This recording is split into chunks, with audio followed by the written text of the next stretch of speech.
બનાસકાંઠામાં સ્થાનિક સ્વરાજ્યની ચૂંટણીનો જંગ જામ્યો છે। દિયોદરના મકડાલા ગામના વતની અને સેનેટ મેમ્બર સિદ્ધરાજસિંહ ચૌહાણે રાટીલા જિલ્લા પંચાયત બેઠક પરથી કોંગ્રેસના ઉમેદવાર તરીકે ફોર્મ ભર્યું। ઉમેદવારી નોંધાવતા જ તેમણે ભાજપ સરકાર પર આકરા પ્રહાર કરતા જણાવ્યું કે જનતા મોંઘવારી, બેરોજગારી અને ડ્રગ્સના દૂષણથી કંટાળી ગઈ છે। સિદ્ધરાજસિંહે દાવો કર્યો હતો કે વાવથરાથી જ પરિવર્તનની શરૂઆત થશે અને કોંગ્રેસ અહીંની તમામ પાલિકા તેમજ પંચાયતોમાં બહુમતીથી વિજય બનશે।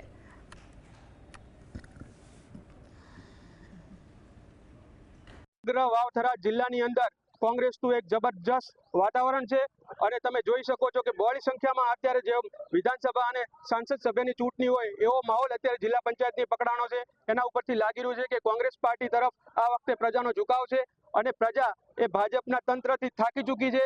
પ્રજા મોંઘવારી અને બેરોજગારી, યુવાનો માટે અત્યારે જ્યાં જુઓ ત્યાં ડ્રગ્સ, દારૂના અડ્ડાઓ એનાથી કંટાળી અને આ પરિવર્તન ઈચ્છી રહી છે।